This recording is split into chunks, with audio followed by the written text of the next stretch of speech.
Once again, magandang araw po sa ating lahat. As always, to God be all the glory. Marahil hindi na po kayo interesado sa bidyong ito kasi pangalawa na po itong content na in-upload ko.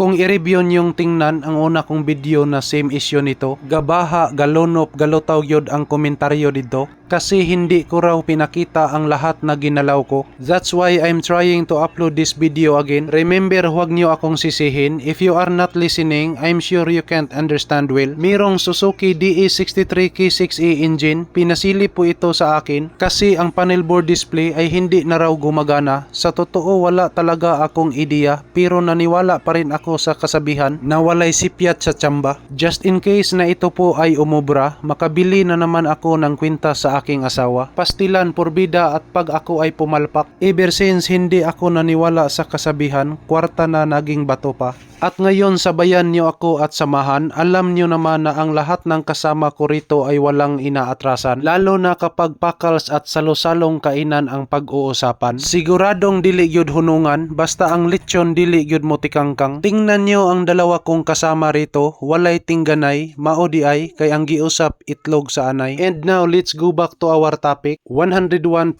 magbash na naman ang ating ibang viewers. Kay kuno sobrang super langayan daw kaayo ko. But don't worry, stay tuned lang po kayo para may ideya na naman kayong mapulot dito. Okay, let's go. So ngayon mga kalbularyo, kita natin na walang display dito. Naka-under na ang makina ngayon. Patayin natin. And now, let's listen together from the golden voice of our beloved customer. Usay magdagan ko, mukit lang kung display siya, maniga tanan niya na mabalik pa normal. Yeah, naglabig yung wa. Naglabi na yung wa. So, testingan na to. So, ngayon mga kalbularyo, titingnan natin. Ignition on. Start. So, ngayon mga kalbularyo, kita natin na walang display dito. Yan, naka-under na ang makina ngayon. Patayin natin. Yan o. So, ignition on. Start. Ayun. So, talagang walang display dito mga kalbularyo sa panel board. Ang gagawin natin dito ay baklasin natin to. Titingnan natin ang board. Okay, baklas diagrams. So, ito na po mga kalbularyo. Ito po ang panel board assembly ng DE63. Yan o. So, ang gagawin natin dito, baklasin natin to dito. At ipakita ko sa inyo kung ano ang gagawin ko mamaya. Okay, proceed. Nakita nyo ngayon, nagiligwat-ligwatan ko ang panel cover lock nito. Alam kong magkaiba ang paraan natin kung paano to tanggalin. At kapag masira yan, iisa lang ang tawag natin dyan. Sa Bisayang pinulungan, diretso na yan sa timbangan para meron ka pang mapakinabangan. So tingnan nyong mabuti kung unsag yun ni kakuti para naamoy maane sa storytelling kung unworthy. So listen very carefully kasi ang tutorial na to ay 100% free. So ayaw mo pagdali kasi si Daniel Padilla milipot sa luyo og nagpabuhagay sa ihi. Fast forward tayo kay taas na kayo ang konsumo sa minuto. Musamot ka taas atong video. Okay, here we go. So ngayon po mga kalbularyo ay natanggal na natin ang board. So ang gagawin natin dito, itong apat na kapasitor mga kalbularyo, ito po ang una nating tingnan. I-test muna natin to lahat, apat na kapasitor. Kasi ito po ang kadalasan na masira sa ganitong modelo. Kung wala kayong tester kung paano to i-test, so papalitan lang ninyo ng bago. Kapasitor nito ay hindi naman masyadong mahal. Okay, i-try natin i-test. So ito po mga kalbularyo, gumamit po tayo ng tester ngayon at siyempre i-proceed natin sa ohms. Para makita natin dito mga kalbularyo kung ang resistance, magkano yung mga resistance na binigay sa kada kapasitor.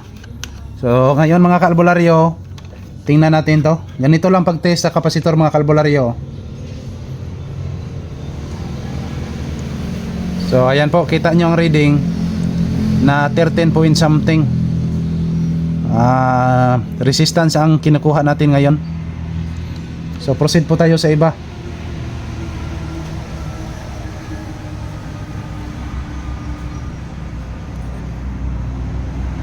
Ayan, 18.2.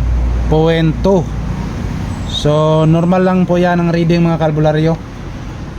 At dito naman,